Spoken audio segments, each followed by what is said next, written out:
साथियों, जय भीम, जय भारत, जय मूल्यवासी, नमो बुद्धाय। मैं एडवोकेट अशोक कुमार बसोत्रा एक बार फिर आपसे मुखातिब हूँ।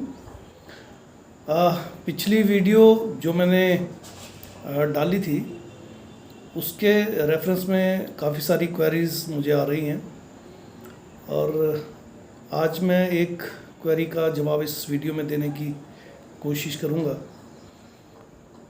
हिंदू शब्द पे काफ़ी सारी क्वेरीज आई हैं कि अल्टीमेटली हिंदू शब्द कितना पुराना है, और जब शब्द पुराना नहीं होगा तो धर्म कितना पुराना होगा, ये समझने की बात है।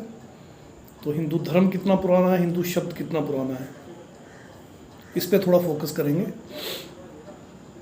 साथियों, अब तक जो भाषाएं पढ़ी जा चुकी हैं और जो नहीं पढ़ी जा चुकी हैं, जो अवेलेबल हैं, उनमें हमारे पास सिंधु घाटी सभ्यता की जो भाषा है चित्रों के माध्यम से वो प्रिजर्व की गई है, उसको पढ़ने की कोशिश की जा रही है, मगर उसको अभी तक डिसिफर नहीं किया गया, डिकोड नहीं किया गया, पढ़ा नहीं गया, जिसे इन्होंने मोहनजोदड़ो, हड़प्पा वगैरह ये कहते हैं।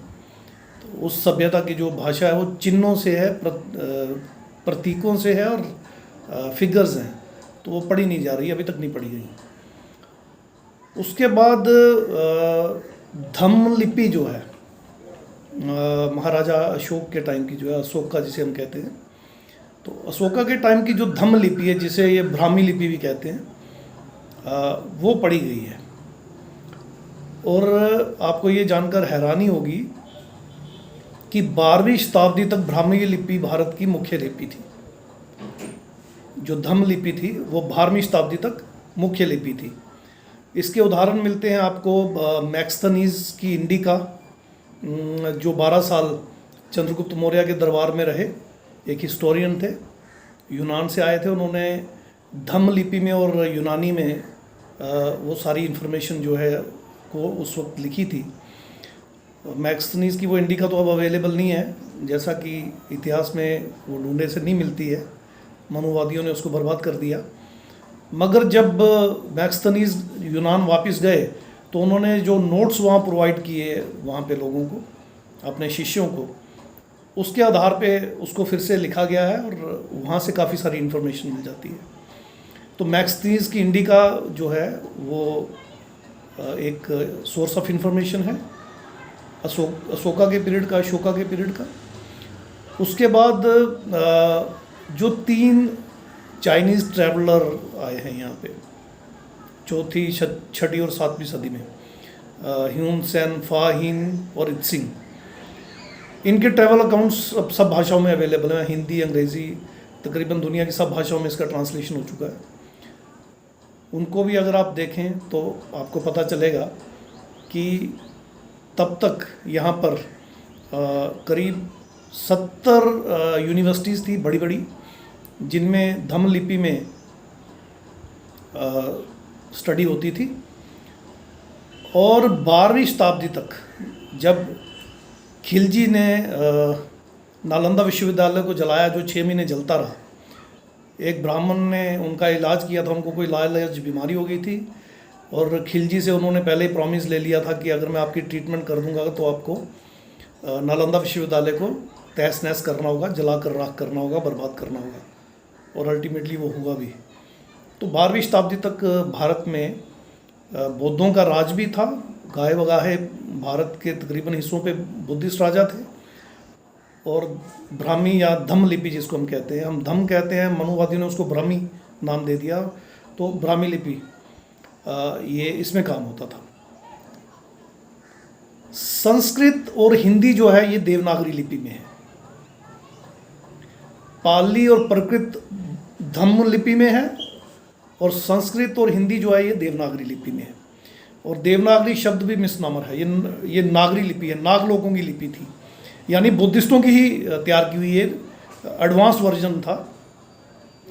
इनिशियली इसमें जो शब्द थे उसमें श नहीं था, ख्यात्रा, ज्ञा नहीं था, और भी कुछ शब्द नहीं थे, जो 6ठी सदी के बाद में आए हैं। तो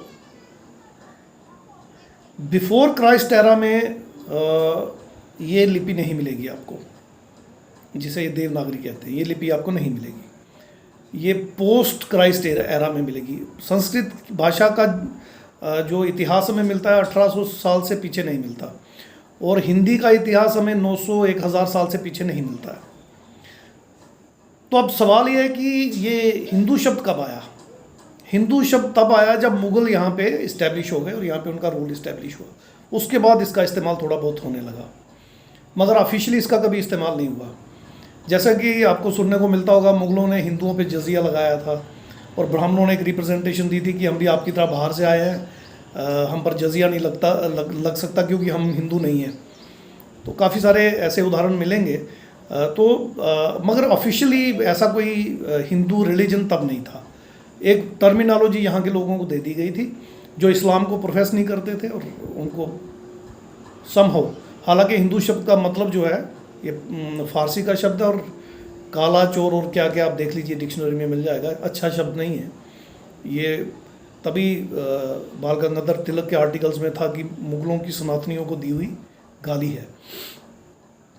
उसके बाद आपको ये सुनने को मिलता होगा कि हिंदुओं के धर्म ग्रंथ, वैसे ये हिंदुओं के नहीं है, ब्राह्मणों के धर्म ग्रंथ हैं। तो ब्राह्मणों के धर्म ग्रंथ बहुत पुराने हैं। तो जब आप उनसे कहोगे कि हिंदू शब्द बड़ा नया, तो हिंदू धर्म तो है नहीं, वो कहेंगे नहीं, पहले इसका नाम ब्राह्मण धर्म था, उससे पीछे वैदिक और सनातन इसका नाम था, तथागत गौतम बुद्ध से पहले भी ये धर्म था। तो इसके बारे में मैं ये कहना चाहूँगा कि गौतम बुद्ध ने कहीं भी सनातन या हिंदू धर्म की बात नहीं की है। सनातन शब्द भी पाली का ही है, और वैदिक तो उन्होंने कभी शब्द इस्तेमाल ही नहीं किया, ना ही वेद पुराण की कभी कोई बात की, ना ही इनके विरोध में कोई बात की, ना इनके फेवर में की, कहीं कोई बात नहीं की, और ना ही इस तरह का कोई धर्म का उस वक्त प्रचार प्रचलन था। होता तो तथागत गौतम बुद्धा जो है वो इसका ज़रूर जिक्र करते, कहीं उन्होंने नहीं किया। इसके बाद अशोका के शिलालेख हैं, या उसके बाद जितने भी बुद्धिस्ट राजा हुए हैं, पुष्यमित्र शुंग भी बुद्धिस्ट राजा ही था, और भी काफ़ी सारे हुए हैं, तो उनके शिलालेखों में भी कहीं इन धर्मों का या इस तरह की चीज़ों का जिक्र नहीं मिलता। अब ये कहते हैं कि हमारा सबसे पुराना वेद जो है ऋग वेद है। री शब्द ही नहीं था प्री क्राइस्ट एरा में, बिफोर क्राइस्ट एरा में।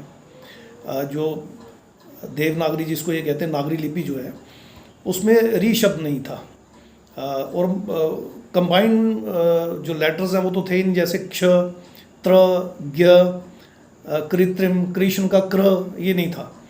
तो इस तरह से रामायण महाभारत का भी पीछे कोई इतिहास नहीं मिलता है। प्री क्राइस्ट एरा जो है, प्री बुद्धिस्ट जो एरा है। यूनेस्को की वेबसाइट पे जाके देख लीजिए, भंडारकर जो इंस्टीट्यूट है पुणे का, उन्होंने वहाँ पे ओल्डेस्ट मैन्युस्क्रिप्ट जो दे रखे हैं, 30 पेपर्स दे रखे हैं, एक भोजपत्र, और 29 जो है वो पेपर पे हैं। तो ओल्डेस्ट ऋग वेदा का जो उन्होंने वहाँ पे वर्जन दे रखा है, वो खुद उन्होंने वहाँ क्लेम किया कि 1464 AD में लिखा गया। यानी इनकी सबसे पुरानी जो किताब संस्कृत में लिखी गई वो 1464 AD में, यानी 15वीं शताब्दी के बाद का इनका सारा लिटरेचर आपको मिलेगा। ये आपको समझना होगा। और जैसा कि मैंने बताया कि पाली और प्रकृत अब पढ़ ली गई हैं, मगर ये कब पढ़ी गई ये बहुत इम्पॉर्टेंट है। मैन्युस्क्रिप्ट में अगर हम जाएं तो सबसे पुराना यूनेस्को में अगर आप रिकॉर्ड देखें तो ग्रीक का मिलेगा आपको। वो 9th सेंचुरी AD, 9वीं शताब्दी का उन्होंने वहाँ पे पेपर डिपॉजिट करवाए हैं, और उन्होंने क्लेम किया है कि 9वीं शताब्दी का हमारा ये लिटरेचर है। उससे पीछे किसी देश का है ही नहीं वहाँ पे। तो यूनेस्को के रिकॉर्ड के मुताबिक सबसे पुराना मैन्युस्क्रिप्ट जो है, हाथ से लिखा हुआ जो है, वो ये 9th सेंचुरी का ग्रीक का है। तो अब इससे पुराना कोई है? हाँ है। अशोका के समय के जो शिलालेख हैं वो पढ़ लिए गए हैं। उसके बाद जितने बुद्धिस्ट राजा हुए हैं उनके जो शिलालेख हैं वो सब पढ़ लिए गए हैं। मगर ये पढ़े कब गए?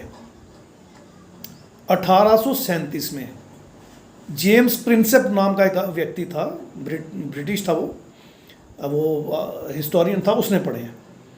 तो उसके पहले नहीं था, ये आपको समझना होगा। जेम्स प्रिंसेप, उसके पीछे जितने भी लोगों ने क्लेम किया हमने पढ़ लिया, वो सारा गलत साबित हुआ। तो उसके बाद जो पढ़ा गया, लिखा गया, वो सारा सही साबित हुआ। तो 1837 में पढ़ा गया, 1840 में उनकी मृत्यु भी हो गई। 1799 का 1799 का उनका बर्थ है। तो ये चीज़ें हमें ध्यान में रखनी होंगी। इसको ध्यान में रख के पता चलेगा कि हिंदू शब्द जो है ये बिल्कुल नया है। तो सबसे पहले ऑन रिकॉर्ड ये शब्द कब इस्तेमाल हुआ, इसके बारे में मैं बता दूं। सेबेस्टियो मैनरीक नाम का एक क्रिश्चियन फ्रायर है, मतलब क्रिश्चियन फॉलोअर है, उसने हिंदू शब्द का इस्तेमाल किया रिलीजियस कॉन्टेक्स्ट में 1649 में, एक रिकॉर्ड में ये मिलता है। इसके बाद 1700 के बाद यानी 18वीं शताब्दी में यूरोपियन मर्चेंट्स और कॉलोनिस्ट जो थे, जो भारत में आए, उन्होंने इस शब्द का इस्तेमाल किया है जो लोग इस्लाम को नहीं मानते थे, जैसे तुर्क थे, मुगल थे, अरब थे, जो इस्लाम को फॉलो करते थे, उनको तो इन्होंने मोहम्मदन कह दिया, और जो बाकी थे उनको उन्होंने एक टर्मिनोलॉजी दे दी हिंदू। हालांकि इसको ना तो SC ST OBC ने, जो कि शूद्राति शूद्र या मूल निवासी बहुजन है, उन्होंने इसको एक्सेप्ट किया, और ना ही ब्राह्मण क्षत्रिय वैश्य ने इसको कभी एक्सेप्ट किया। 1920 तक किसी ने एक्सेप्ट नहीं किया। 1920 के बाद ब्राह्मणों ने इसे गर्व से कहो हम हिंदू हैं, और 22 में हिंदू महासभा और 25 में RSS बना के हम पे थोपने की कोशिश की। तो 1931 तक सेंसस में तो हमें भी हिंदू नहीं कहा गया। जैसा कि मैंने पिछले वीडियो में बताया था, 26 जनवरी 1950 को पहला डॉक्यूमेंटेशन है constitution of India article 25 to 28, जिसमें हमें हिंदू रिकॉग्नाइज किया गया, जो कि हम कभी बनना भी नहीं चाहते थे और ना हम हैं। ये हमें ध्यान में रखना होगा।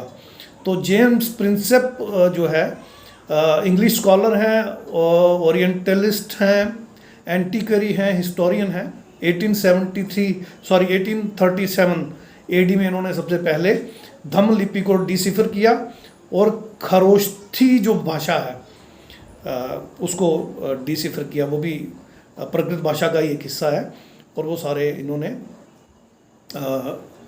हमारे सामने डिकोड करके रख दिए। लिहाजा हिंदू शब्द की हिस्ट्री अगर आप देखेंगे तो सेबेस्टियो मैनरीक 1649 में फर्स्ट टाइम यूज़ कर रहे हैं, और 18th सेंचुरी में जो यूरोपियन मर्चेंट्स और कॉलोनिस्ट हैं ये यूज़ कर रहे हैं, उससे पीछे कहीं इस्तेमाल नहीं हुआ। और ऑफिशियली इसको एडमिट ब्राह्मणों ने 1920 में किया, जब गर्व से कहो हम हिंदू हैं का नारा उन्होंने दिया। तो इसके बारे में आपको अगर हिस्टोरिकल एविडेंसेस चाहिए तो हमारे हिस्टोरियन हैं बहुत ही मशहूर राजेंद्र प्रसाद सिंह जी, और दूसरे हिस्टोरियन हैं राजीव पटेल जी।